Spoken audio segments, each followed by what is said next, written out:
Gracias, Daniel. Bueno, a todos los que se han ido incorporando ahora, buenas tardes, buenos días, perdón. Buenos días, doctora. Hola, ¿qué tal? ¿Cómo Buenos estás? días. ¿Qué tal? Buenos días a todos. Espera un momentico.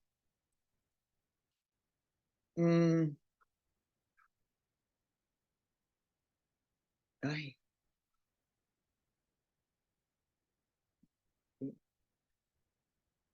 Vale. Ayer, como apuramos mucho el tiempo, no sé si había alguno de vosotros que quisiese intervenir, decir algo, no sé, lo que fuese, porque vamos a terminar hoy con este tema. Por supuesto, podéis intervenir después, pero en fin, por si... hay alguien aquí en el chat. Un momentico, a ver si es que es alguien que quiere decir algo. No. Nada, María Guadalupe, buenos días. Buenos días. Bueno, nadie se quedó con las ganas de intervenir, de decir. Bueno, pues si os parece, quiero comentar hoy la última de las excepciones que había, preparado para comentar con vosotros sobre este tema polémico, que tiene que ver con las pruebas ilícitas que han sido obtenidas por particulares, es decir, particulares que han lesionado un derecho buscando una información que después se plantea si puede ser usada en un proceso como pruebas. Os decía también, cuando empezamos a hablar de este tema, que uno de los puntos polémicos sobre la prueba ilícita tiene que ver justamente con esta cuestión, con si se considera también ilícitas y por tanto excluibles del proceso las pruebas que han sido conseguidas por particulares, o solamente estamos hablando de las pruebas ilícitas obtenidas por los agentes del Estado. Decía que este es un punto polémico, pero cada vez más en más sistemas jurídicos se asume como lógica también la exclusión de este tipo de pruebas. Este es el caso de México. Creo que ayer os subía un fragmento de jurisprudencia de la Corte Suprema de México, donde lo afirma así sin dudas de ningún tipo, ¿no? No sé si lo subía Daniel. ¿Es posible? A ver, sí, no me acuerdo si lo subía o no.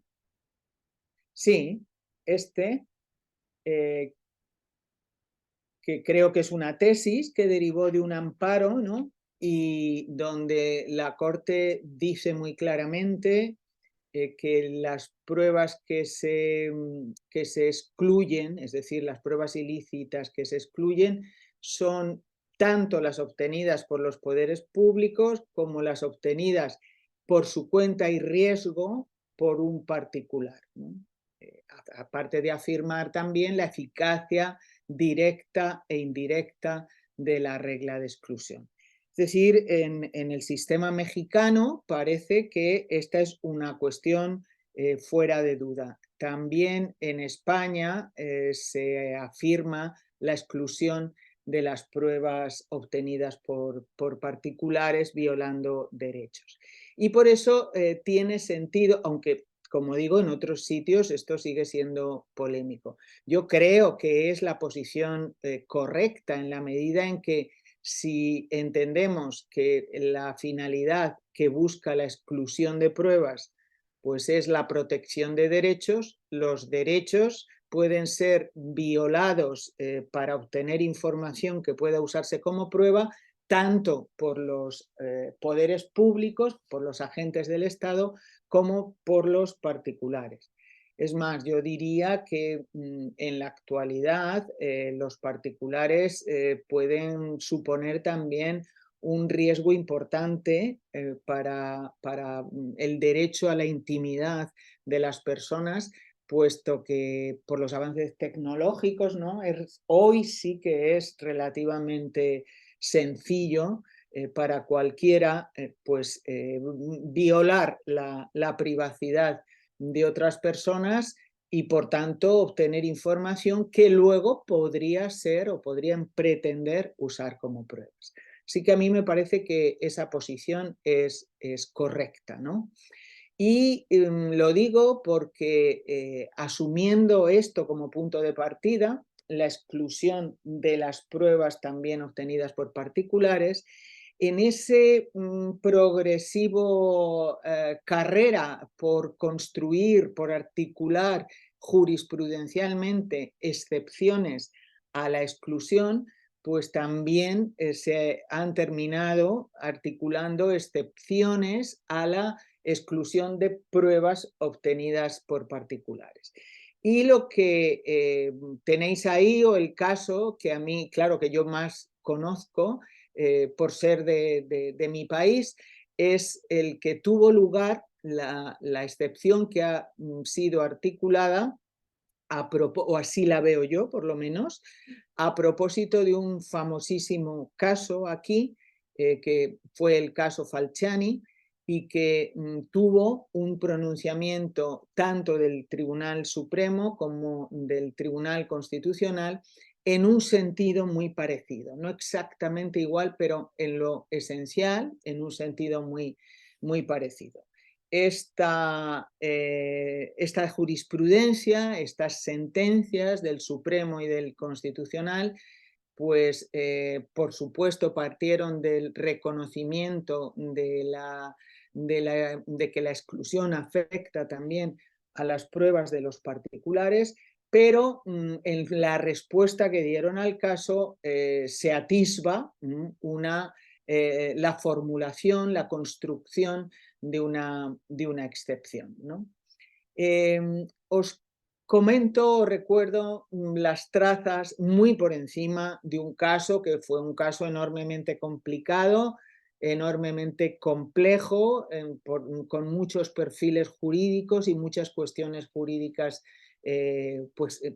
complejas, ¿no? Pero voy a resaltar solamente lo que es de interés para lo que estamos comentando aquí. Bueno, el caso trae causa de una persona, de un individuo, de un informático que trabaja como informático en la sucursal suiza de un banco muy famoso, ¿no? De un banco de inversiones, donde pues hay cuentas, depósitos bancarios de personas de medio mundo, ¿no? Cuentas abultadas, ¿no? Este informático tenía toda esa información en su haber, disponía de ella, una información cubierta naturalmente bajo el secreto bancario. Por la razón que fuese, no sé, a lo mejor pensó por qué todos estos tienen tanto y yo no.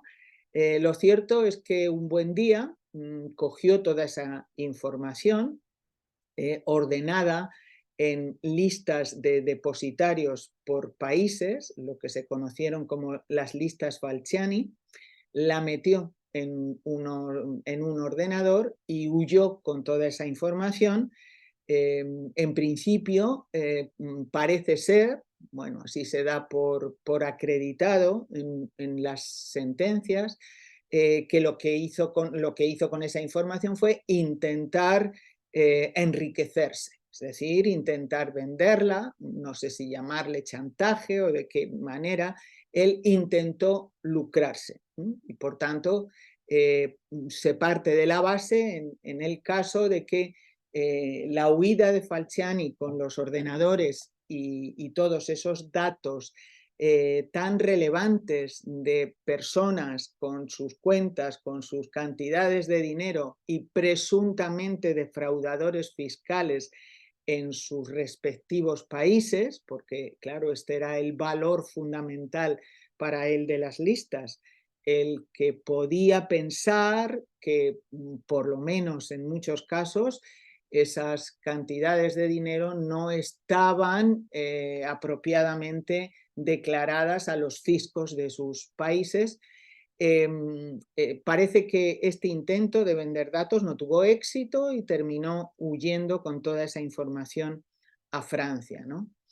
Una vez en Francia y bueno, en virtud de una orden de arresto internacional que Suiza emitió, pues las autoridades francesas registraron el domicilio de Falciani, lo detuvieron y se apropiaron de todos esa información tan valiosísima de 130.000 potenciales evasores fiscales, ¿no? Que era lo que había en los archivos informáticos que se había llevado Falciani, ¿no?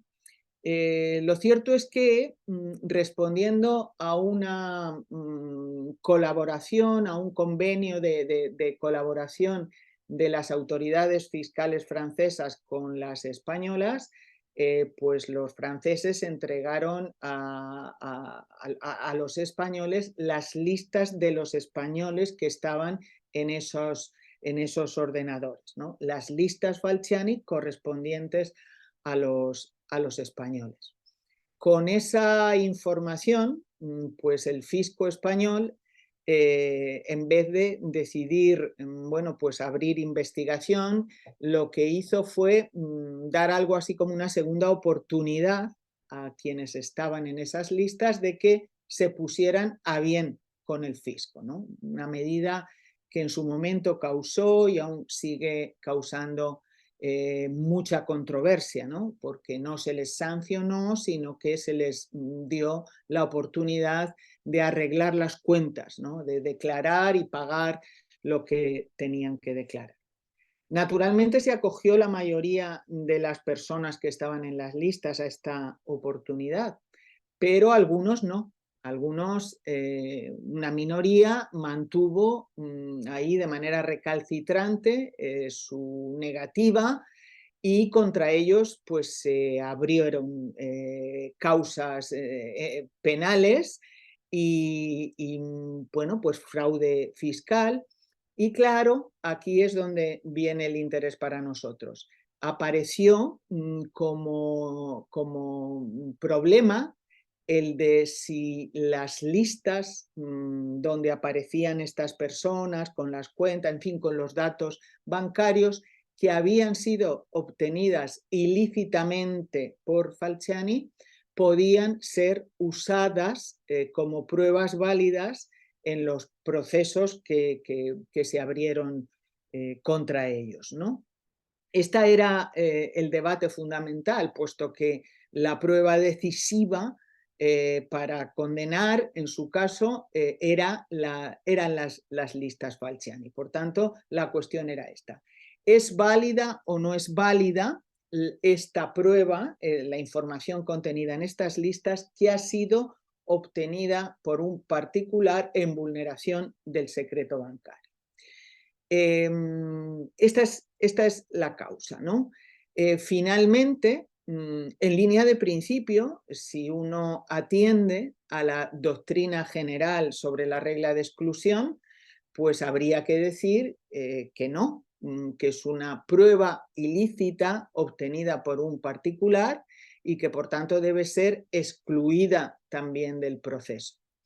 Pero cuando el asunto llegó al Tribunal Supremo, el tribunal lo que respondió, así dicho en corto, es que sí, que las listas Falciani eran pruebas válidas para condenar, ¿no? Y este es el asunto. ¿Por qué? ¿Con base a qué razones, en base a qué argumentos el tribunal responde que pese a que en línea de principio asumió que las pruebas habían sido ilícitamente obtenidas y había, por tanto, que excluirlas, en base a qué razones sostiene el tribunal que no, que cabe admitir, que cabe considerar, admitir esas pruebas en el proceso. La justificación fundamental que está detrás de la respuesta del tribunal aquí es esa lectura de la regla de exclusión, no en esos términos fuertes de los que hemos hablado aquí en algún momento, no como una exigencia, una regla que deriva directamente de la Constitución y por tanto que esto le dota de un fundamento fuerte, hay que, si se prueba que la prueba es ilícita hay que excluir y ya está, sino que la lectura de la que parte el tribunal es la de que la regla de exclusión tiene una finalidad disuasoria, ¿no? Que es un mecanismo, un remedio, como le tildaba la Corte Suprema norteamericana, un remedio para disuadir de que en el futuro se vulneren derechos para allegar pruebas a un proceso, ¿no? La regla es un mecanismo, un instrumento para disuadir. Su finalidad es disuasoria. ¿Y por qué es esto interesante para el argumento que usa el tribunal? Pues porque es lo que le permite al tribunal marcar una excepción a la exclusión de esas pruebas en este caso concreto. ¿Qué dice el tribunal? Pues básicamente lo que viene a decir es que cuando la prueba ha sido obtenida por un particular que ha actuado, dice aquí el tribunal, sin conexión con los aparatos del Estado. Esto sería equivalente a lo que dice la Corte Suprema mexicana, cuando dice esto se extiende también a los particulares que actúan por su cuenta y riesgo o algo así decía, ¿no? Pues aquí la Corte Suprema Española, el Tribunal Supremo Español dice lo mismo. Cuando el particular ha actuado sin conexión con los aparatos del Estado, es decir, no ha actuado como un agente al servicio del Estado, ni ha negociado tampoco con el Estado la entrega de los datos, sino que ha actuado a su riesgo, por su cuenta, ¿no? Como particular, ¿no? Cuando la prueba se obtiene así y el particular que ha lesionado derechos para obtener esa información realmente no buscaba preconstituir una prueba, es decir, no buscaba esa información para usarla después en un proceso como prueba, entonces, dice el tribunal, pues esa prueba no queda afectada por la regla de exclusión.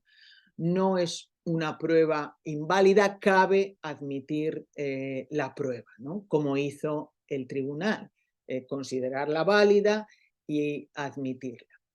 ¿Por qué dice esto el tribunal? ¿Por qué dice que cuando el particular actúa como particular? Claro, porque si no, realmente estaríamos hablando de una prueba cometida por los agentes del Estado, aunque sirviéndose de la mano de un particular. No, cuando es un particular por su cuenta, pero no busca, lesiona el derecho, pero por otra razón distinta a la de buscar pruebas, entonces la regla de exclusión no contempla estas situaciones. La razón es que en estos casos, dice, la exclusión no tiene capacidad disuasoria, no tiene capacidad de desincentivar la violación del derecho.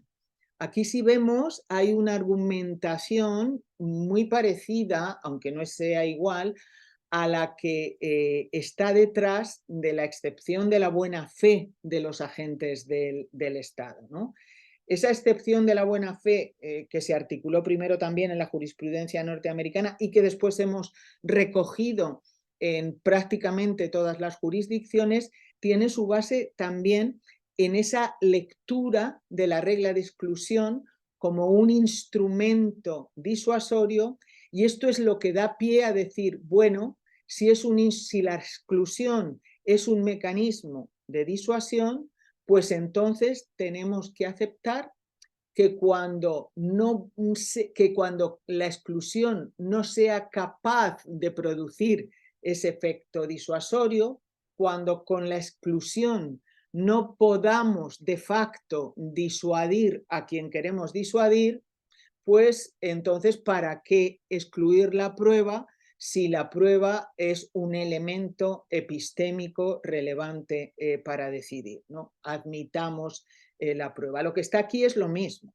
Que viene a decir el tribunal es: el particular vulneró el derecho, en línea de principio debería excluirse la información que obtuvo con esa vulneración del derecho, pero como no buscaba preconstituir pruebas, sino que lo hizo por otras razones, excluir esa información como prueba válida del proceso no le va a disuadir, no va a desincentivar la eventual y futura lesión del derecho por parte de los particulares, ¿no?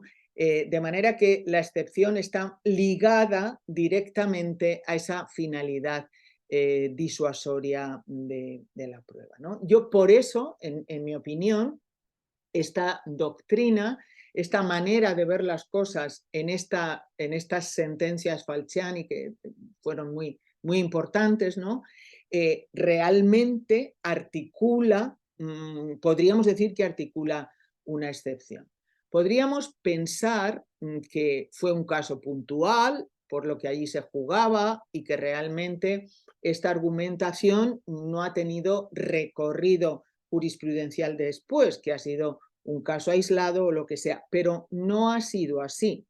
El hecho también de que se tratase de una interpretación del alcance de la regla de exclusión cuando ésta afecta a pruebas obtenidas por particulares, hecho por el Tribunal Supremo, de que esto lo hiciera el Tribunal Supremo, pues naturalmente ha sucedido, pienso yo, lo que en buena lógica debía suceder, que el resto de los tribunales, pues cuando se han encontrado con situaciones parecidas, pruebas ilícitas de particulares, pues han aplicado esa excepción. Un ejemplo que a mí, bueno, me resulta, en fin, muy significativo, es que unos años después, por ejemplo, esta sentencia también del Tribunal Supremo, cuyos trazos también solamente destacados en lo que nos importa aquí, más o menos tenéis ahí. Este es un caso penal también, ¿no? Pero un caso de un tono completamente distinto al asunto que se trataba en las reglas Falciani, ¿no? Bueno, una simple cosa diré, no sé si ha quedado claro, creo que igual no, cuando el tribunal articula aquí esta argumentación para terminar respondiendo que las listas Falciani se pueden admitir como prueba válida en las causas penales que se siguieron contra algunos, realmente lo está haciendo porque dice: Falciani no buscaba preconstituir pruebas, no era una especie de zorro justiciero, no era alguien que quisiera hacer justicia y que por eso dijo: me voy a llevar aquí toda esta información, la voy a entregar a las autoridades y que abran procesos, ¿no? Por delito fiscal o por lo que proceda en cada caso. El tribunal parte de que no es esto lo que pasó. El tribunal parte de que lo que sucedió es que Falciani robó esa información con un afán de lucro, que lo que quería era enriquecerse y que por eso precisamente lo que hizo fue, en principio, huir con toda esa información y tratar de lucrarse, tratar de venderla, ¿no? Que no lo consiguió y que al no conseguirlo es cuando se fue a Francia y fue detenido en virtud de una orden de detención internacional que Suiza solicitó, pero que no buscaba preconstituir una prueba, no buscaba hacer justicia y para ello se apropió indebidamente de esa información, porque no es esto lo que hizo, ¿no? Por tanto, el contexto de este tipo de argumentación es este. El particular viola el derecho, pero no está buscando una información que después vaya a utilizar como prueba. Y si esto es así, pues en estos casos aplicar la regla de exclusión, excluir esa información, no tiene capacidad disuasoria, admitamos la información, ¿no? Digo que esto es importante porque es el contexto de la aplicación de este tipo de argumentario, ¿no? Que yo entiendo algo como una excepción a las pruebas obtenidas por particulares.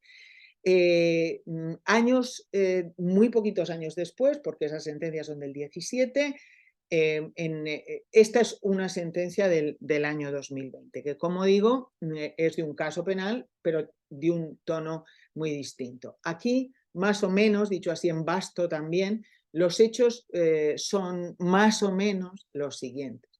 Esta es una pareja, un hombre y una mujer, que viven juntos, comparten domicilio con la hija de él, ¿no?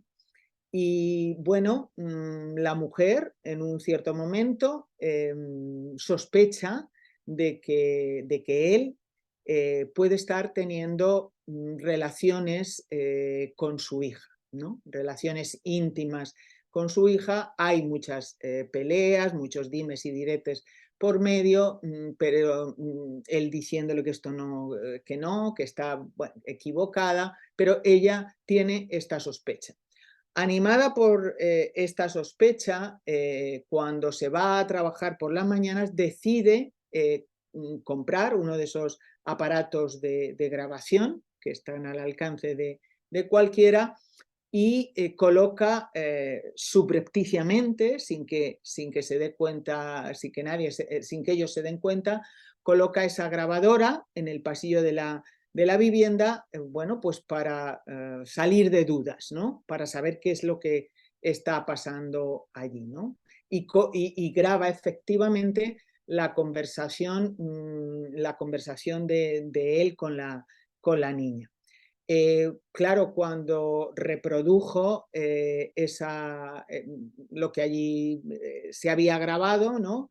Pues se quedó estupefacta porque la información que allí obtuvo confirmó sus sospechas, ¿no? Lo que hizo entonces fue abandonar inmediatamente el domicilio, salió de allí sin decir adiós prácticamente, y eso sí, cogió las cintas que había grabado y las entregó a la policía, ¿no? Y la cuestión aquí es si esas cintas, esas grabaciones que había hecho esta señora vulnerando supuestamente la privacidad, ¿no? de su pareja, no recuerdo si era su pareja o su marido, da igual, podían ser o no consideradas prueba válida, ¿no? Lo que el tribunal entiende es que desde luego esa prueba era ilícita y que había sido obtenida por ella con vulneración del derecho a la intimidad de su pareja. Porque si no partiera de esto, pues aquí no hay no hay cuestión sobre la prueba ilícita. El tribunal entiende que sí, porque que se había vulnerado el derecho de él, porque aunque, ahí reproduzco, ¿no? Aunque la grabación se había obtenido en una zona común de la vivienda, pues los comunicantes, ¿no? Contaban con dice el tribunal, una expectativa razonable de confidencialidad, ¿no? De hecho, la conversación se grabó, pero furtivamente, ¿no? Sin que ellos se dieran cuenta. Este es el punto, ¿no? Pero la cuestión que aquí interesa desde el punto de vista del alcance de la regla de exclusión es si, asumida que esa información es una prueba ilícitamente obtenida por un particular, Sara, a la que aquí hemos llamado Sara, pues ¿qué sucede con esto? El tribunal lo que dice aquí siguiendo el mismo tipo de razonamiento que había seguido anteriormente el Tribunal Supremo, es que no hay razones para excluir esa prueba, esa grabación, porque la grabación no se había realizado con el objetivo de preconstituir una prueba, de obtener una información para ser posteriormente usada como prueba, ¿no? No puedo decir aquí, bueno, ¿y con qué objetivo la hizo si no era como prueba? Bueno, el tribunal entiende que cabe sostener que su finalidad no era preconstituir una prueba, porque de hecho cuando la mujer se fue, cuando la madre se fue, se negó completamente, se negó a denunciar. Ella lo que fue, soltó la cinta a la policía y le dijo: aquí tenéis esto, yo no quiero saber nada ni de ellos ni de nadie, yo me quiero ir de aquí, no quiero denunciar, no quiero hacer nada, ¿no? Y son datos que al tribunal le impulsan a sostener que tenía otra finalidad, pues proteger a la menor o satisfacer la curiosidad, es decir, ella estaba convencida de que ahí estaba o podía estar pasando algo y tenía ese interés de saber, pero no el interés de buscar una prueba para denunciarlos después, porque si hubiera sido esto, los habría denunciado y no era esto lo que quería. Y con esta argumentación, de nuevo, la prueba se ha obtenido por un particular, como particular ha lesionado un derecho, esto está claro, pero no buscaba preconstituir pruebas, pues el tribunal entiende que es una prueba que debe ser admitida al proceso, es decir, no alcanza a ese supuesto de pruebas ilícitas de particulares la regla de exclusión, ¿no? La cuestión, por ejemplo, la cuestión que aquí se plantea, o que yo por lo menos creo que es digna de ser planteada, es la siguiente. Bueno, lo que dice el tribunal, que luego fue en la sentencia Falciani fueron confirmadas, bueno, confirmadas, no es esta la palabra, pero fueron después también, tuvieron un pronunciamiento similar del Tribunal Constitucional.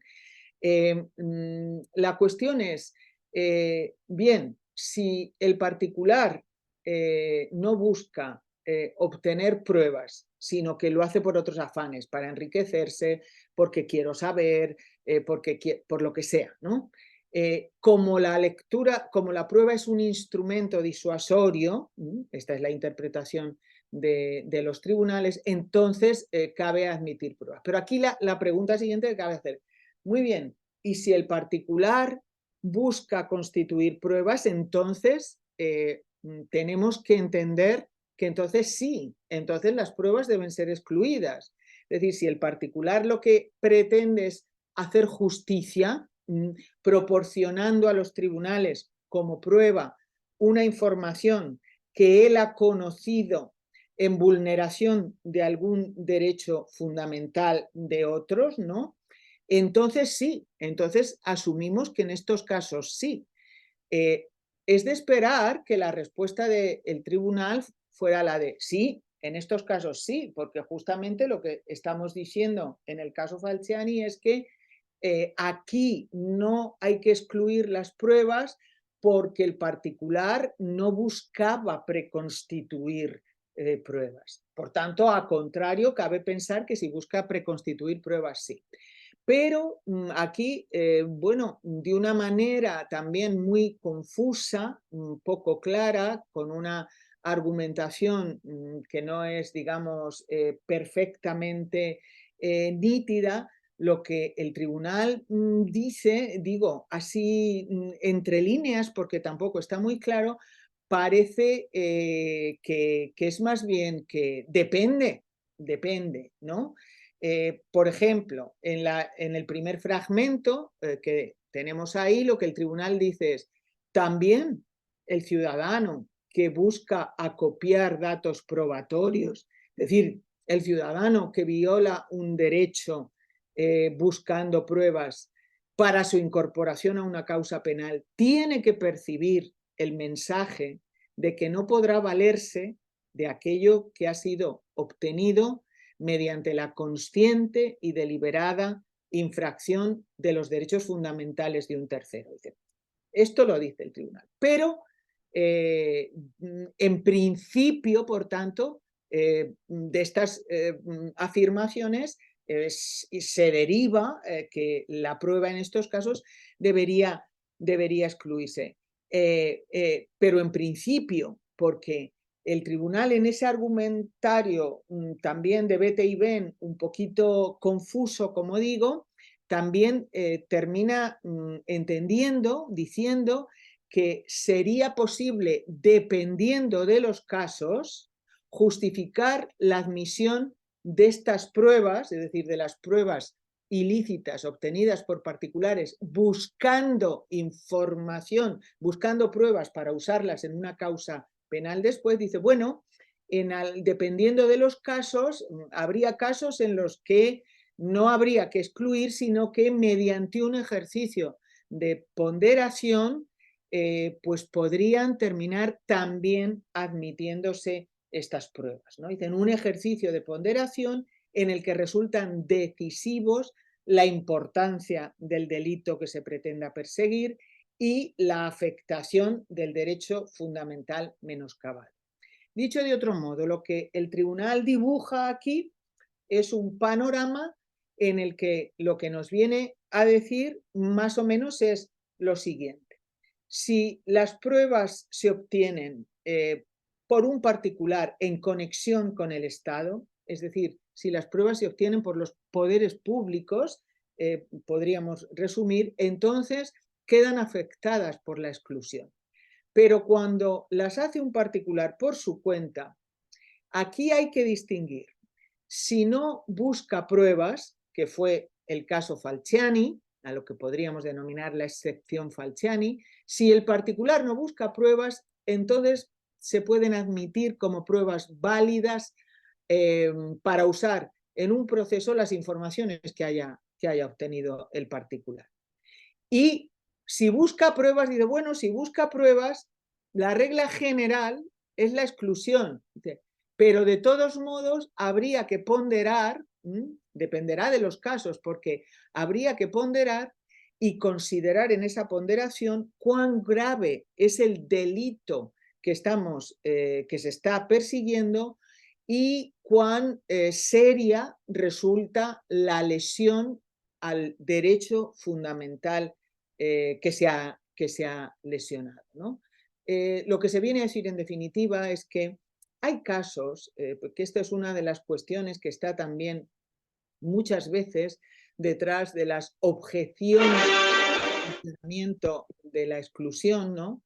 Que hay casos muy graves, casos muy serios, en los que si nos privamos de darle validez a las pruebas que pueden ser obtenidas fácilmente por un particular vulnerando derechos, prácticamente por la complejidad, por el carácter tupido de esos grandes casos, o de esos, pues sería imposible nunca obtener una prueba. Un poco lo que hay detrás es esto. Y el tribunal, ante esa idea, dice, bueno, no en todos casos habrá que excluir, ponderemos. Habrá casos en los que el particular nos traiga una prueba ilícita, sí, pero y nos traiga una prueba y si el delito es muy, muy serio y la lesión del derecho no es demasiado grave, pues entonces es muy posible, mediante ponderación, que haya razones para admitir la prueba.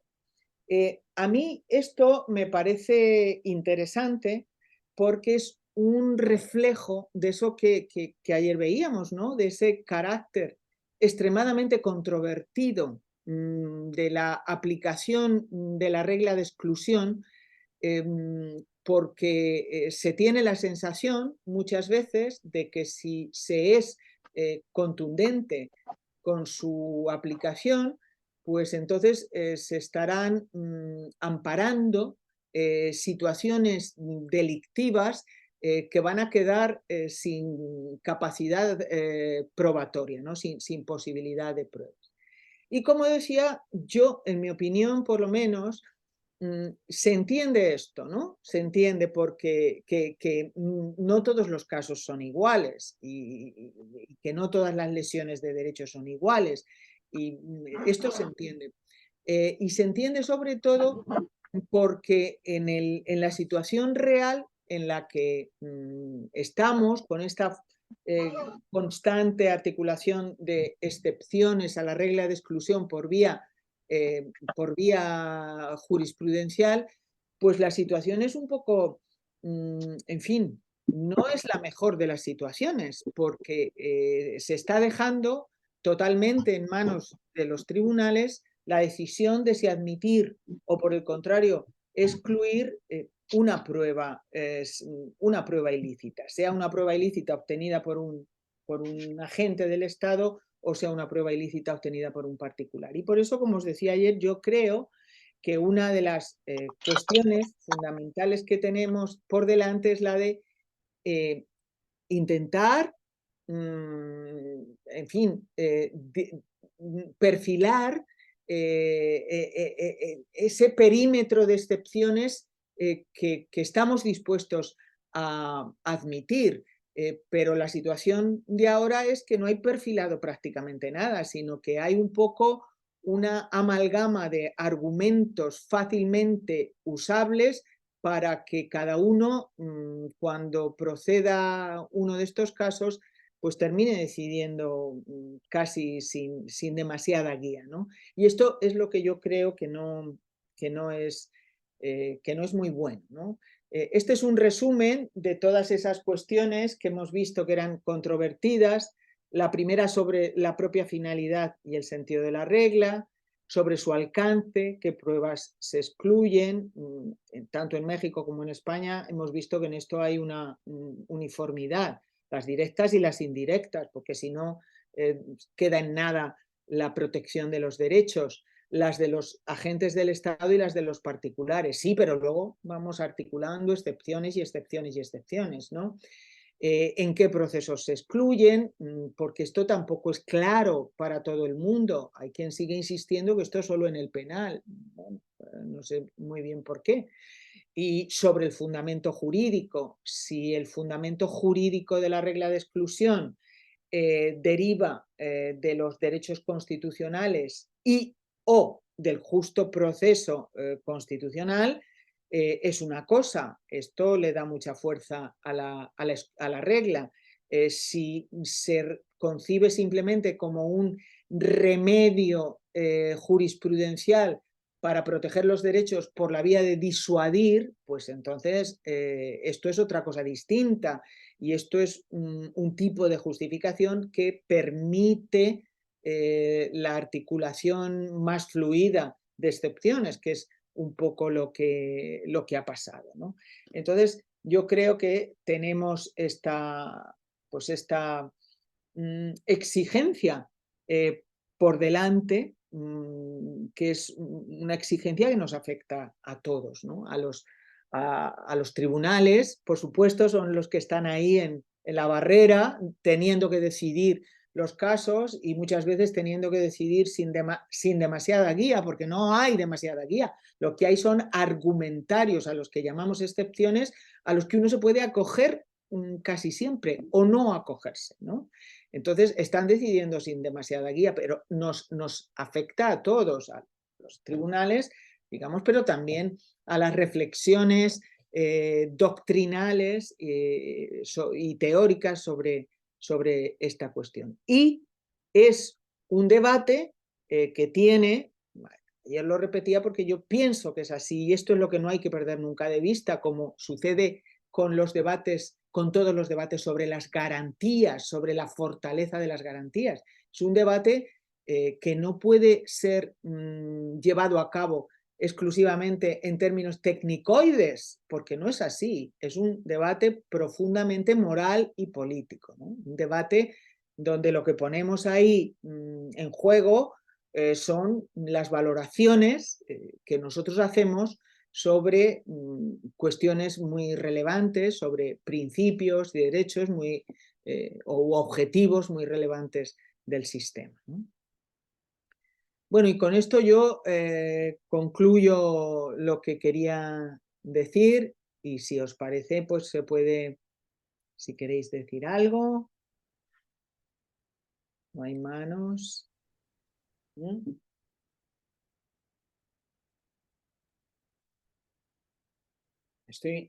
Estoy repasando aquí vuestra lista por si veo alguna. Nada. Bueno, pues visto entonces que no hay ninguna observación,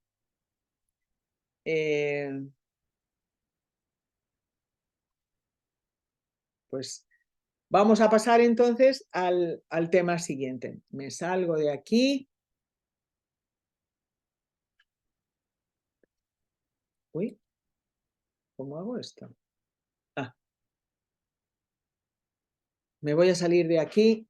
Bueno, pues el otro gran asunto que tiene que ver con la prueba, con el razonamiento probatorio y con el control que se hace en los tribunales es así en general el asunto de las pericias, pero en particular el de las llamadas también últimamente pruebas científicas, ¿no? El de las pruebas que provienen de eso que denominamos la ciencia forense, o aquellas pruebas, aquellas pericias, aquellos auxilios de los expertos a los tribunales que pueden o que aparecen bajo la aureola de la tecnicidad o de la cientificidad. La ciencia forense. Vamos a referirnos de esta manera a estas pruebas. La importancia de todas estas pruebas yo creo que está fuera de toda duda, ¿no? Lo que los expertos pueden aportar a los tribunales para la búsqueda de la verdad siempre ha sido importante, ¿no? La pericia siempre ha ocupado un lugar importante en el proceso de prueba. Y por tanto, el lugar que ocupan las pericias científicas, la prueba científica, pues es, si cabe, más importante todavía, ¿no? Los expertos de todo tipo siempre han auxiliado a los tribunales con su expertise, que es importante aunque solo fuera considerando eso que denominamos el principio de inclusión, ¿no? Debe ser admitido al proceso todo aquello que pueda ayudar a averiguar la verdad. Pero es que además el uso de este tipo de pruebas no solamente es importante, sino que en muchísimos procesos puede llegar a ser decisivo. Yo creo que esto todos lo tenemos también claro. Los asuntos que se dirimen hoy en los tribunales, en muchos casos son asuntos tremendamente complejos, y si nos privásemos de ese tipo de pruebas, de ese tipo de pericias, pues en algunos casos quedarían directamente sin resolver. Y además su importancia también es muy clara, y es que el uso de este tipo de pruebas en los tribunales aumenta sin parar, al punto de que hoy puede decirse, como se dicen ya muchas veces, y esto es casi ya mayoritariamente compartido, este tipo de pruebas está desplazando a la prueba testimonial en el lugar central que ocupa en el proceso, ¿no?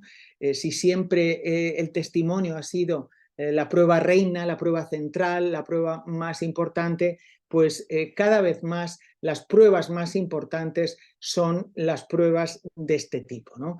Su importancia, por tanto, está fuera de toda duda.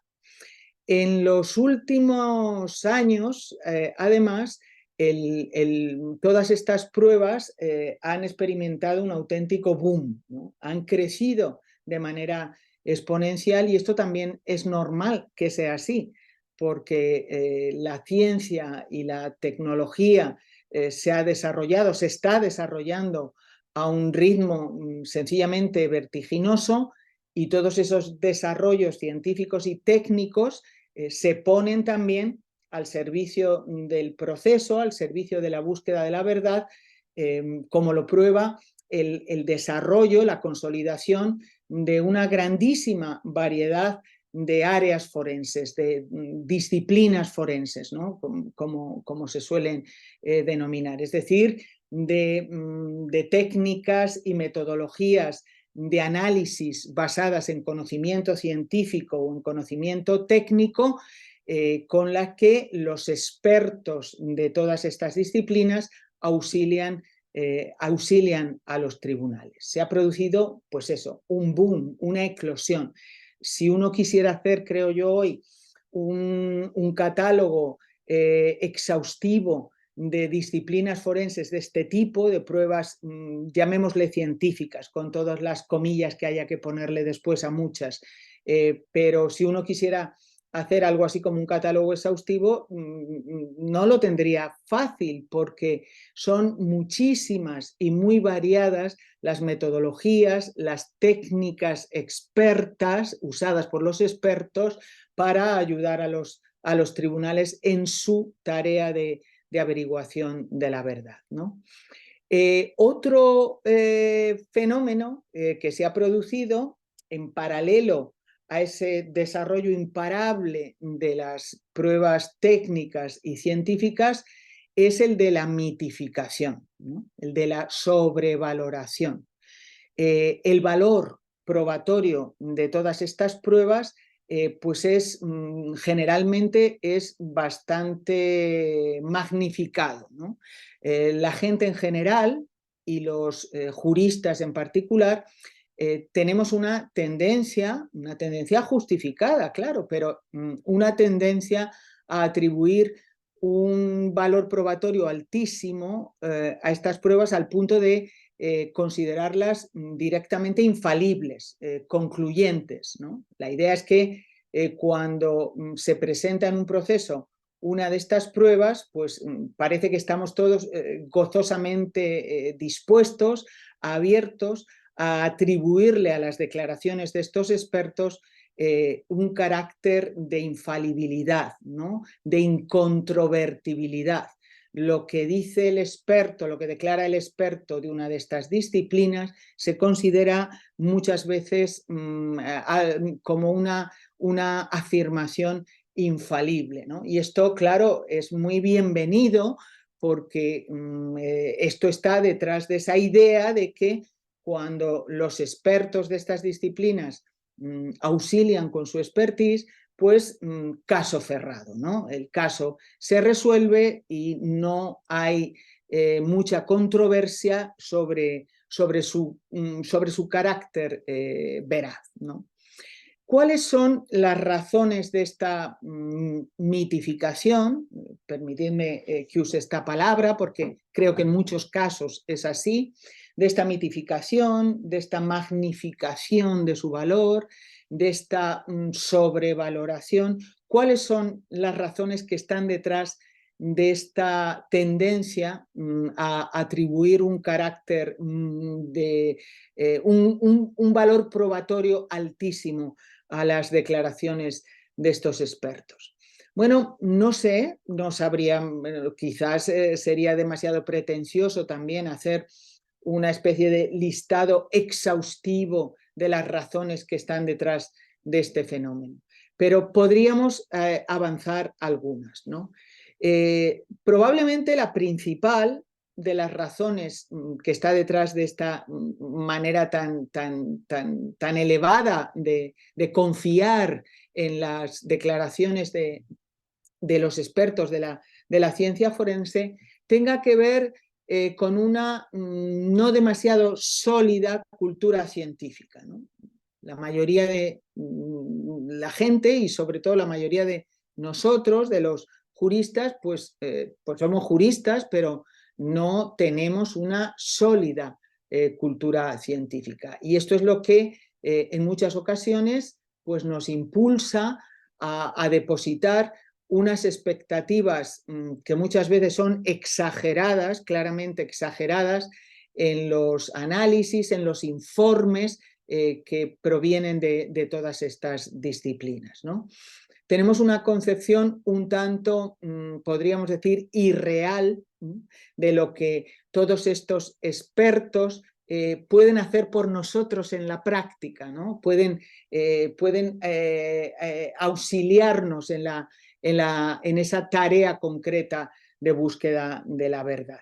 Tenemos una idea, porque ya bueno, pues ha ido calando esa idea de que el conocimiento que obtenemos en las salas de los tribunales, la declaración de hechos probados con la que concluye la decisión probatoria en un tribunal, pues ese conocimiento es en cierto modo frágil, ¿no? Lo que declara un testigo, pues sabemos, o pienso yo, que cualquiera que tenga una mínima familiaridad, y desde luego vosotros la tenéis más que nadie, con este tipo de pruebas, sabe que afirmar si lo que dice un testigo puede tenerse por verdad o no, es un juicio muy frágil, ¿no? Sabemos que nos podemos equivocar. Y los estudios recientes de la psicología del testimonio nos han puesto de relieve que esto es así, que efectivamente decidir si es creíble o no es creíble lo que declara un testigo no es un asunto nada fácil, ¿no? Es un asunto es un juicio que puede tener muchas limitaciones, es un juicio bueno, muy complicado muchas veces, ¿no? Esto se ha asumido, pero se piensa en contrapartida a esto que lo que declaran los expertos de algunas de estas disciplinas, lo que declaran los expertos de las pruebas científicas, de las pruebas técnicas, pues eso es otra cosa. Eso ya es un asunto de mayor calidad, ¿no? Y esto, lamentablemente, pues no es así, o no siempre es así. Lo que tenéis ahí en la pantalla es un libro muy famoso, muy importante en este ámbito de la ciencia forense, que es un libro hecho por unos autores también muy prestigiosos, muy consolidados, muy expertos en todas estas cosas, Taroni, Aitken, Garbolino y Biderman, que trabajan juntos muchas veces, y el fragmento que tenéis ahí es un fragmento de las primeras partes de este voluminoso libro que arranca más o menos con esta idea, ¿no? Con la idea de deshacer esa confiabilidad tan ingenua, tan exagerada, que muchas veces tendemos a depositar en las declaraciones de los expertos de todas estas disciplinas, ¿no?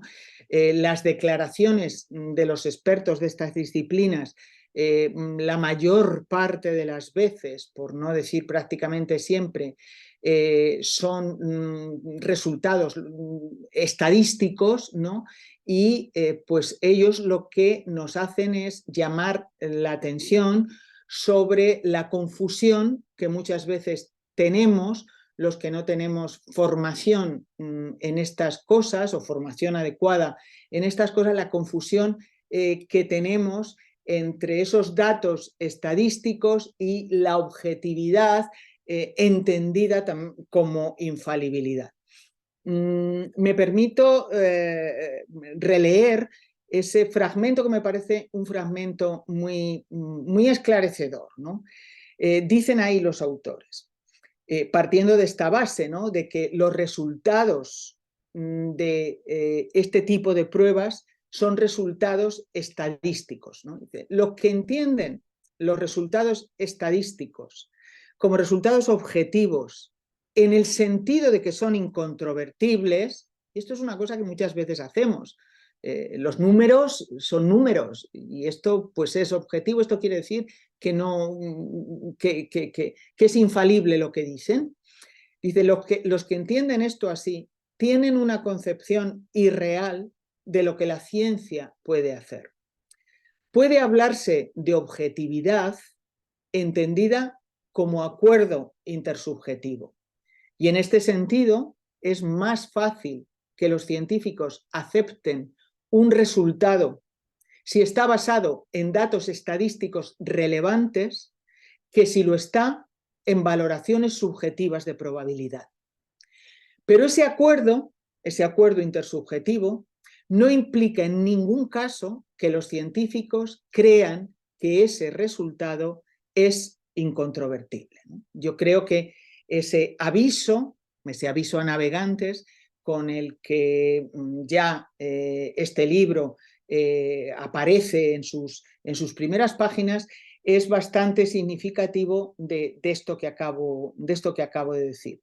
Es quizás nuestra falta de formación, de conocimiento adecuado sobre lo que la ciencia, la técnica puede hacer con sus metodologías de análisis, con sus técnicas de análisis, no puede ser tomado como algo concluyente, ¿no? Como algo infalible, como algo que no se puede cuestionar. No es así. Esto es lo que nos están diciendo. Y esta es una de las causas por las que tendemos a mitificar, a magnificar, a sobrevalorar las declaraciones de todos estos expertos. Creo también que otra de las razones fundamentales que están detrás de esa mitificación de los resultados de las disciplinas forenses tiene mucho que ver con una prueba en particular, tiene mucho que ver con la prueba del ADN. La prueba del ADN se ha convertido en la prueba reina de las ciencias forenses, ¿no? En la prueba científica por excelencia. No en vano, en este mundo de la ciencia forense, cuando se habla de la prueba forense, cuando se habla de la genética forense, se hace referencia a ella como el gold standard, el estándar de oro, la regla de oro de las disciplinas forenses, ¿no? Algo así como el espejo en el que el resto de las disciplinas forenses quieren mirarse. Todas las disciplinas forenses tienen como objetivo alcanzar el prestigio, el desarrollo, la fiabilidad y la precisión que ha alcanzado la prueba del ADN. Es normal que esto sea así.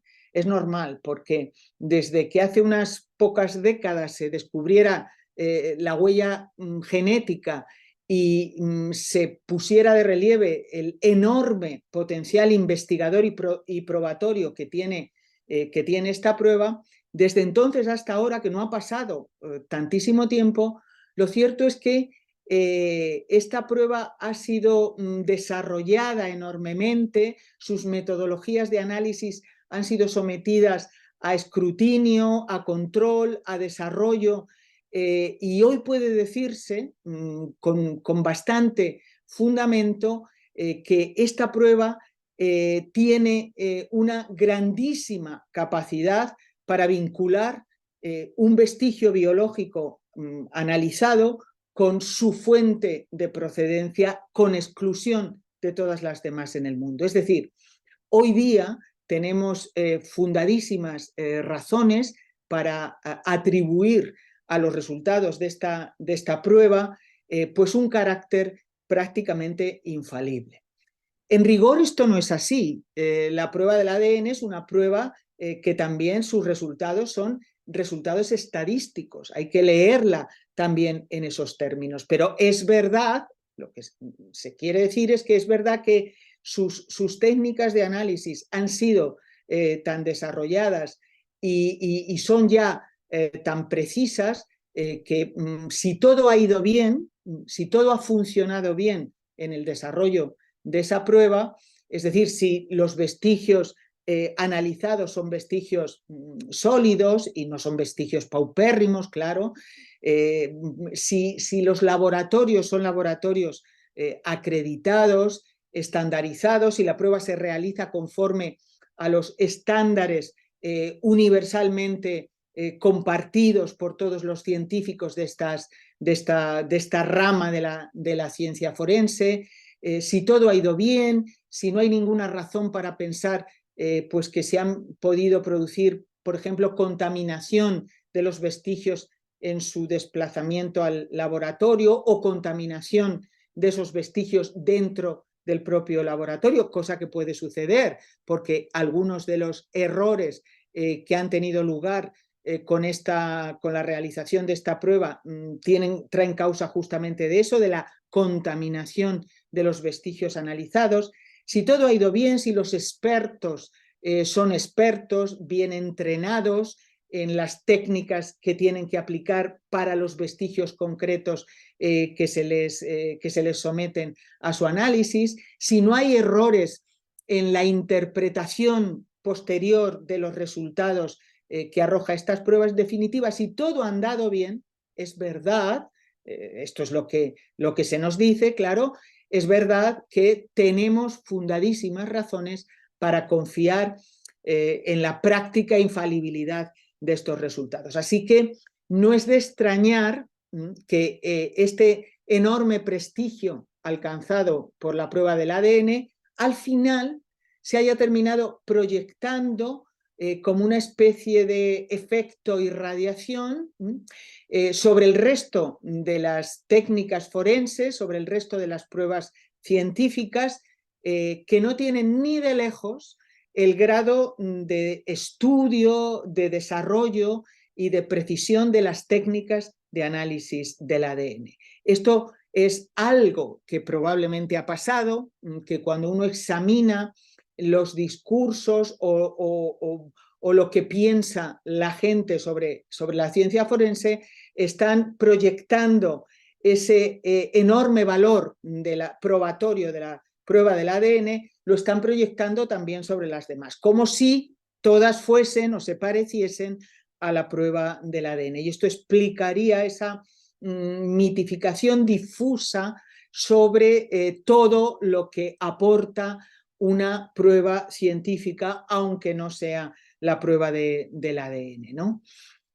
Lo que tenéis ahí también delante es la carátula de la tapa de un libro también importante, de un libro muy, muy famoso, de una profesora, Erin Murphy, de la Universidad de Nueva York, Inside the Cell, dentro de la célula, la cara oscura del ADN, un libro también muy, muy importante porque hace un repaso bastante exhaustivo de todas las cosas que pueden ser problemáticas en el análisis del ADN y que es una invitación también a pensar que, bueno, puede haber muchos fallos en la realización de esta prueba, que hay muchas cosas sobre las que hay que poner el ojo, sobre las que hay que poner el foco, que hay que escrutar o que habría que escrutar cuando se aporta una de estas pruebas. Errores que incluso pueden cometer ya no solo los expertos cuando interpretan los resultados de esta prueba, sino los propios jueces cuando interpretan los informes de los expertos del ADN. Es un libro interesante para quien bueno, tenga inquietud o curiosidad, ¿no?, por saber sobre todas estas cosas, y que pone de relieve esto, que incluso en esta prueba tan prestigiosa, tan potente, tan desarrollada, con tan alto valor probatorio, hay muchas cosas que podrían haber funcionado mal y que se reflejarían en el valor probatorio que habría que atribuir al resultado de la misma. Y por último, otra de las razones que a veces se dicen que están detrás de la mitificación, de la sobrevaloración de las pruebas científicas, es el llamado efecto CSI, ¿no? Esta es una expresión que se ha acuñado y que, bueno, es usada de manera generalizada para hacer referencia a un fenómeno, ¿no? Al fenómeno consistente bueno, parece que, esto es lo que refleja este supuesto, digo supuesto, porque no está claro, efecto CSI, hace referencia al tremendo impacto que en el imaginario popular, que en la idea que tiene o que tenemos la gente, han terminado causando algunas series televisivas muy famosas, como CSI y otras series parecidas, que nos han mostrado de repente o nos muestran que en la investigación criminal, bueno, los expertos que llevan a cabo esta investigación, los expertos que proveen después de pruebas a los tribunales, ya no son o ya no investigan a la manera antigua, ¿no? Pues como se podía y con metodologías y tecnologías un tanto rudimentarias, sino que ahora investigan de otra manera. Van pertrechados de aparatos sofisticadísimos de última generación y llegan a la escena del crimen y enseguida empiezan a medir, a analizar, a hacer fotos, a hacer cosas y, bueno, rápidamente, usando todas esas técnicas de análisis, llegan a una conclusión científica, concluyente, infalible, que resuelve el caso, ¿no? El efecto CSI hace referencia a esto. Dice, bueno, los espectadores habituales de estas series televisivas tienen una tendencia a atribuir un altísimo valor probatorio a todas estas pruebas científicas y técnicas. Si esto es verdad o no, pues no lo sé, porque también es cierto que en los últimos tiempos se están haciendo, hay algunos estudios que ponen de relieve o que pretenden poner de relieve justamente lo contrario, que los espectadores habituales de estas series pues son más críticos con los informes de estos expertos. Así que, pues no lo sé si es una cuestión u otra, si es cierto el efecto CSI o más bien a donde apuntan estos otros estudios. Sea como sea, lo que sí parece cierto es que la gente en general, la mayoría de las personas en general y los juristas en particular, en muchísimos casos tienen una tendencia a atribuir un enorme valor probatorio a todas estas declaraciones y a considerarlas incluso en muchos asuntos, en muchos casos, como infalibles. Pero, por desgracia, la experiencia nos muestra que las cosas no son así, o no siempre son así, y que no tenemos razón para confiar tan ciegamente en las declaraciones de estos expertos. Lo cual no quiere decir que no sean valiosos, obviamente que lo son. Yo he empezado diciendo antes que muchas de estas pruebas son incluso decisivas en muchos asuntos, ¿no? Si no fuese por el auxilio de los expertos de este tipo de disciplinas, habría muchos casos que se tendrían que cerrar en falso, muchos casos en los que no tendríamos luz, no tendríamos orientación para probar los hechos controvertidos. Lo que se quiere decir simplemente es que, bueno, atribuir de todas maneras un carácter incontrovertible, infalible, a lo que siempre y en todo caso nos declara un experto, no tiene tampoco justificación. Porque cuando se utilizan pruebas científicas, cuando se utilizan pruebas técnicas, incluso de estas pruebas high-tech, de alta, usadas con alta tecnología, también son posibles los errores, ¿no? ¿Cuántos errores se cometen recurriendo a estas pruebas? Es algo que es muy difícil de saber. Esto no es un asunto tan fácil por varias razones, ¿no?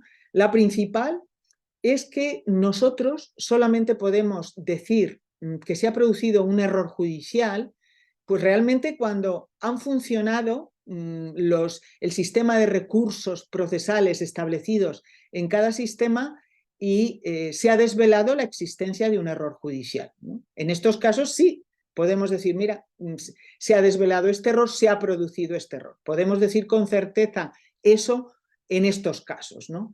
Pero al margen de estos casos, pues también sabemos que pueden estar produciendo muchos errores judiciales y que quedan sin desvelar, ¿no? Que no, o porque no se han puesto en marcha los recursos o porque se han puesto en marcha y de todas maneras se han cerrado con un error judicial. No sabemos, es muy difícil medir con precisión cuántos errores judiciales se producen en el sistema. Y luego, por otra parte, también es difícil saber cuántos errores se producen por uso de este tipo de pruebas técnicas o científicas, porque lo más normal es que en un caso en el que se ha producido un error judicial es posible que hayan sido varias pruebas o varios elementos los que han contribuido a la comisión del error. Es decir, un error no tiene por qué traer causa simplemente del uso de una prueba o de un tipo de prueba en el proceso, sino que pueden haber sido más elementos que de manera concomitante han conducido al error. Es complicado. Pero siendo complicado, lo cierto es que en los últimos tiempos se viene prestando mucha atención a estos asuntos, al asunto del error, y tenemos pistas. Hay cada vez más estudios de tipo empírico que nos van dando pistas, que nos van arrojando elementos para que nos demos cuenta de cuál es la realidad del error, de la incidencia que pueden estar teniendo en los sistemas de justicia la comisión de errores judiciales y en particular en lo que nos interesa ahora aquí, de errores judiciales debido al uso de este tipo de pruebas técnicas o de pruebas científicas. Tenemos algunas pistas. Lo que tenéis ahí son simplemente solo algunos casos significativos que nos ponen en esta pista del error, ¿no? Que nos muestran, que nos enseñan que cuando se usa prueba científica en el proceso, se pueden, y de hecho, desgraciadamente, se cometen errores.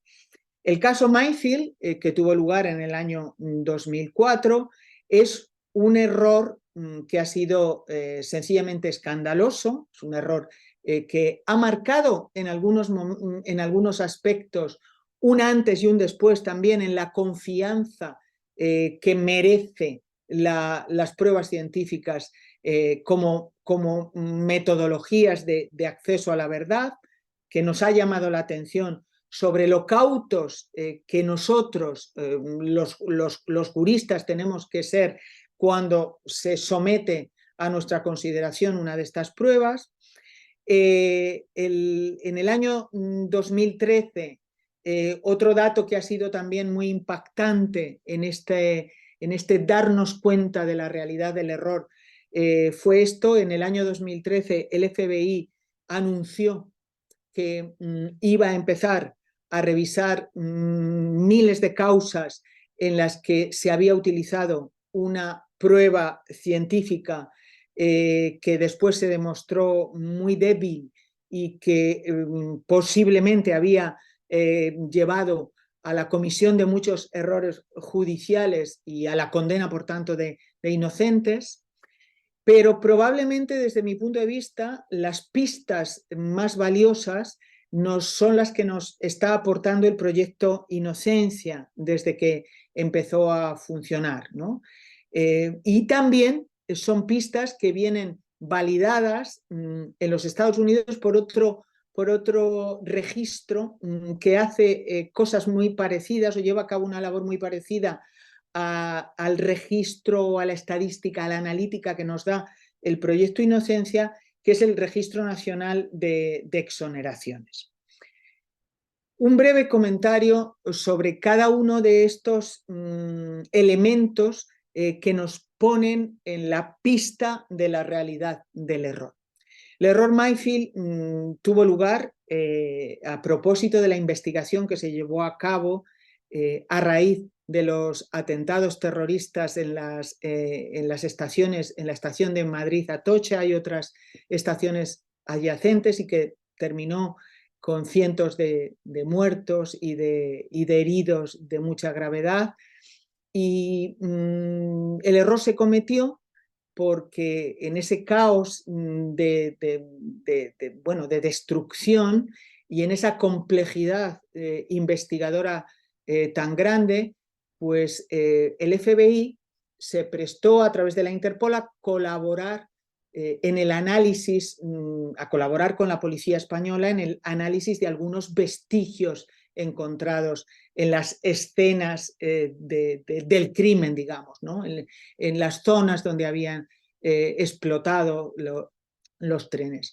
Lo que hicieron en concreto ellos fue investigar una huella que había aparecido en una furgoneta que estaba aparcada en una de las estaciones donde explotaron las bombas, y que estaba la huella, se encontró en una bolsa de plástico que contenía material para la detonación de las bombas, y por tanto era una huella muy relevante, un vestigio muy relevante de analizar, porque había razones sobradas para pensar que esa huella era de alguno de los terroristas implicados en la comisión de estos actos. Ellos se prestaron a analizar la huella con su potentísima estructura computacional de análisis de huellas dactilares que tenían en Estados Unidos. Se les mandó la huella y la analizaron, ¿no?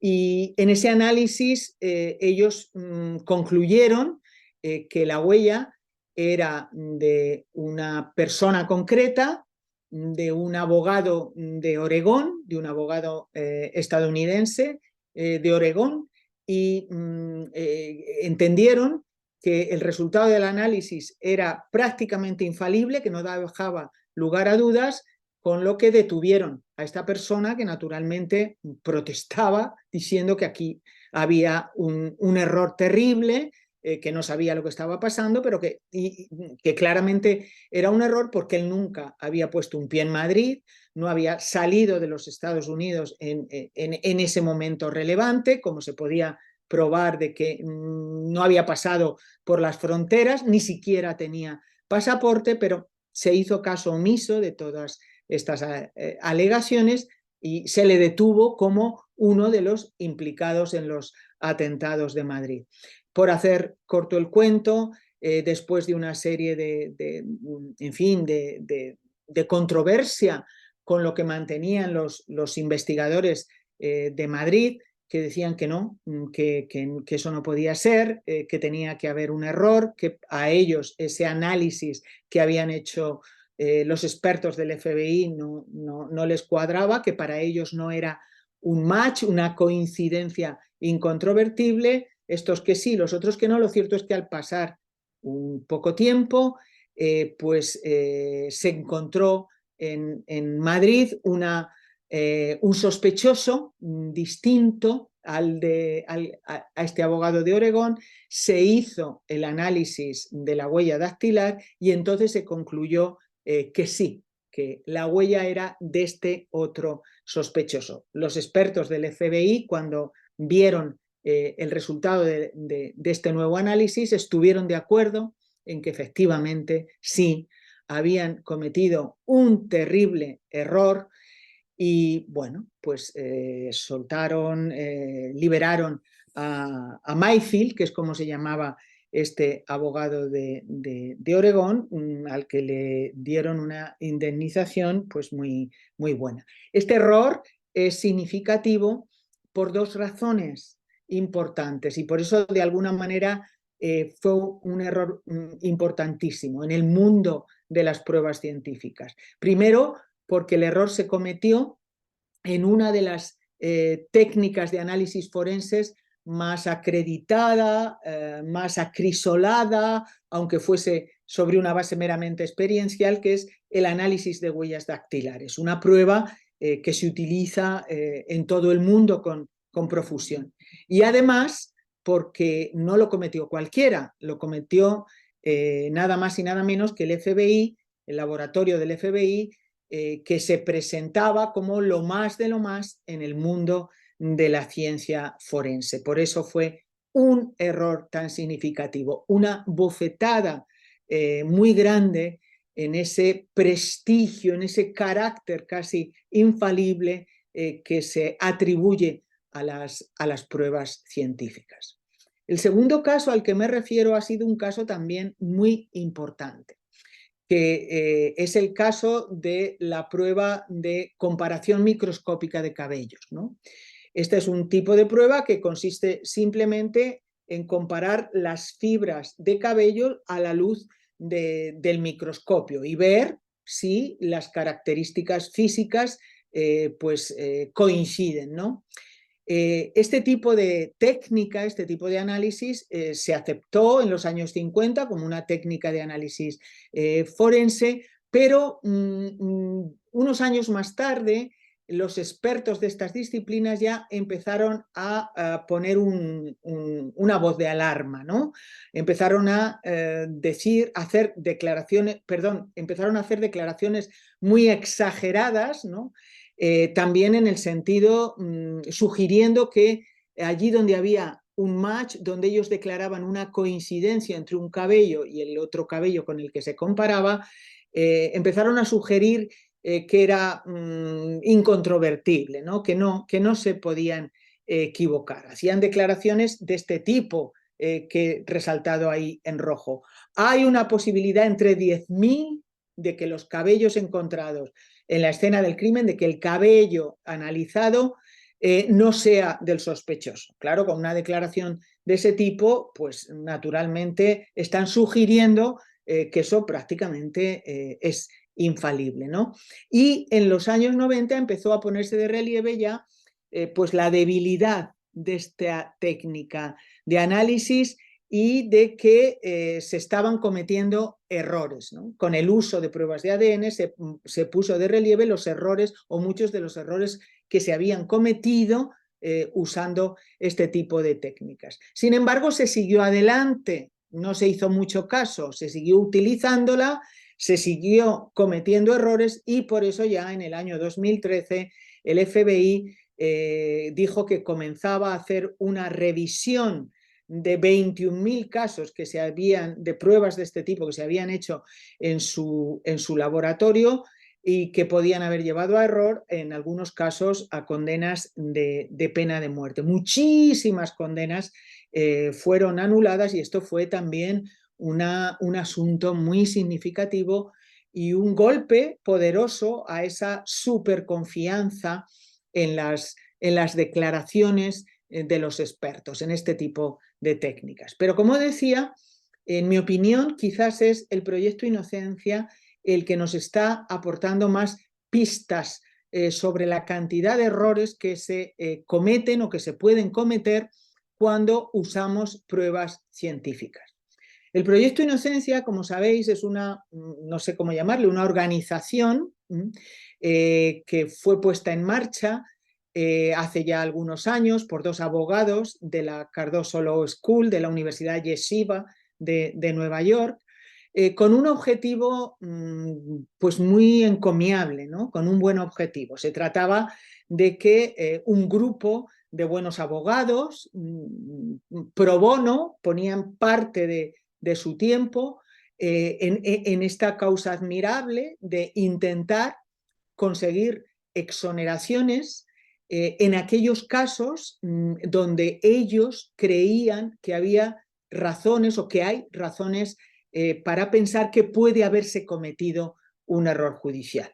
Es decir, ellos reciben muchas peticiones, las analizan muy rigurosamente y aquellas que pasan el filtro, es decir, allí donde ellos creen que hay base informativa para pensar que se puede haber cometido un error judicial y que se ha condenado a un inocente que en muchos casos están en el corredor de la muerte, ¿no?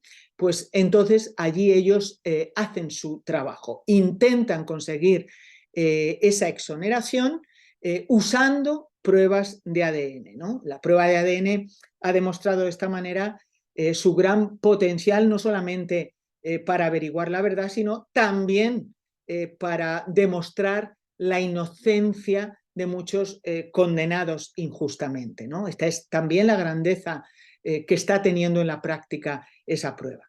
Bueno, pues más allá de ese trabajo encomiable que hace esta organización, que está extendiendo sus tentáculos pues, en muchos otros países ya, más allá de que el proyecto tenga, por así decir, derivaciones o delegaciones en la mayor parte de los estados en Estados Unidos, pero está extendiéndose también su acción a otros países, más allá de esta labor encomiable. Para lo que aquí estamos analizando, el proyecto tiene también una relevancia grandísima, porque al hilo de su actividad de conseguir exoneraciones en los casos que creen que hay errores al condenar a una persona, al hilo de hacer todo eso, el proyecto, esta organización está desarrollando, lleva a cabo una labor también analítica, ¿no? De análisis de datos relevantes que derivan de todos esos casos donde ellos consiguen exoneraciones. Y esa labor analítica, que la puede ver cualquiera que suba a su página, a la web del proyecto, y que está constantemente actualizada, esa labor analítica nos muestra unos datos que son valiosísimos para nosotros, porque lo que nos muestra es cuál es la incidencia que tienen los distintos tipos de prueba en la comisión de los errores judiciales, en las exoneraciones que ellos han conseguido. Es decir, ellos toman como base para esa analítica exclusivamente los casos en los que han conseguido una exoneración, los casos en los que han conseguido demostrar que se había condenado a un inocente, ¿no? O sea, no hacen una analítica sobre todos los casos, sino sobre esos solo. Y los datos que nos ponen de relieve pues son muy significativos. Lo que ellos ponen de relieve es que una de las causas, la principal causa que está presente en los errores judiciales cometidos, donde ellos han conseguido una exoneración, es la de la falsa, mala, errónea identificación de los testigos oculares, incluyendo también las identificaciones en la rueda, ¿no? Por tanto, pone de relieve algo que yo creo que no sorprende a nadie, y es que la declaración de un testigo ocular, una declaración testimonial, pues es una prueba muy frágil, ¿no? No sorprende a nadie. Pero yo creo que sí sorprende cuál es la segunda de las causas que concurren en la comisión de errores judiciales, y que es la mala ciencia forense. La mal aplicada, erróneamente interpretada ciencia forense. Es decir, lo que ellos ponen de relieve es que nada menos que en el 52% de los casos en los que se ha cometido un error judicial, tomando en cuenta esa restringida base de datos de ese universo de datos de los que parte este análisis, claro está.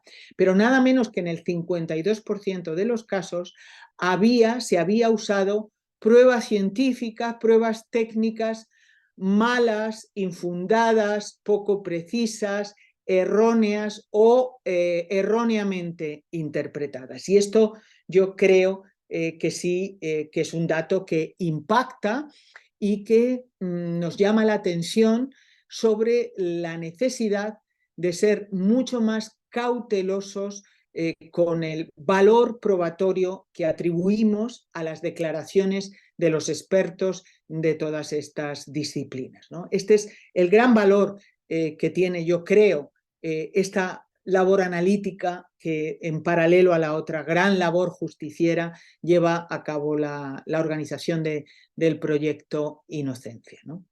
Como decía antes también, aunque no he recogido ahora aquí de nuevo esos datos, el Registro Nacional de Exoneraciones Erróneas, que es un registro que llevan también, que está mantenido por una serie de universidades de los Estados Unidos y que está alojado en la web de la Universidad de Michigan, es un registro también muy valioso sobre todas estas cuestiones porque es un registro también de análisis de datos sobre las exoneraciones conseguidas ahora en todo el Estado y no solamente por el proyecto Inocencia, y que ponen de relieve también la enorme presencia de las pruebas científicas o técnicas en la comisión de errores judiciales. ¿Y por qué se cometen los errores? ¿Cuáles son las causas por las que se comete un error cuando se utiliza ciencia forense?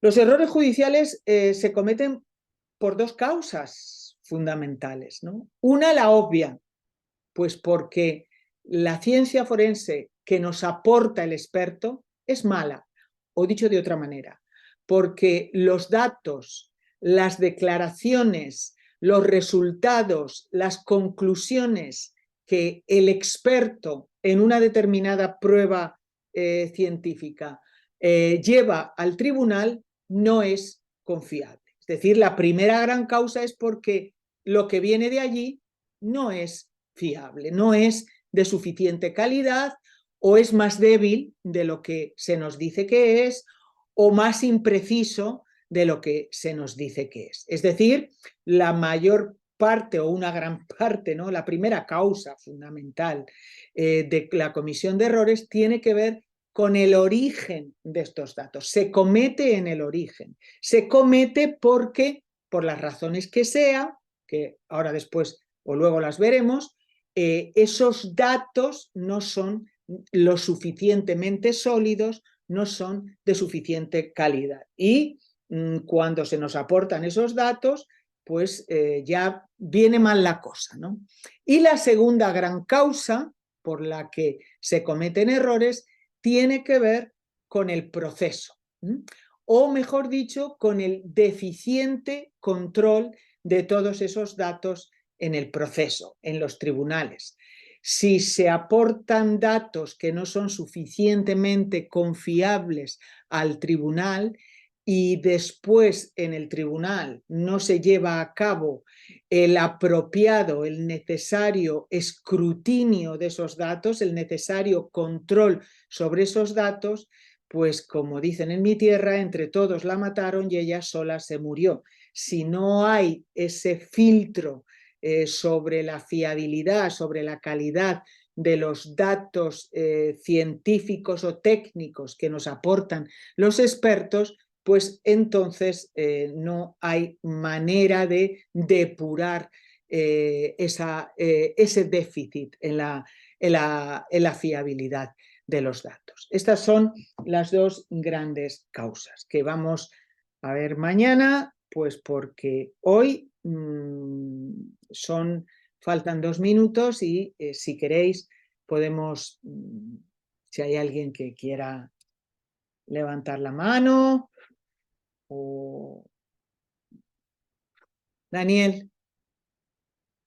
Sí, doctora, solo comentarles, digo, se puede comentar mañana, pero un caso muy famoso precisamente de error judicial relacionado con las pruebas forenses, que es tengo entendido, jugador de fútbol americano O.J. Simpson, que era de Estados Unidos y, o sea, asesinó a su ex esposa y un amigo, y pues tenían todas las pruebas, pues ya de ADN, sobre todo en un guante pero cuando se intentó probar el guante en juicio, no le cabía. Entonces, como esa fue la coartada que tuvo tanto el tribunal como Sí. ya, no, no me acuerdo cómo Eh, se llama.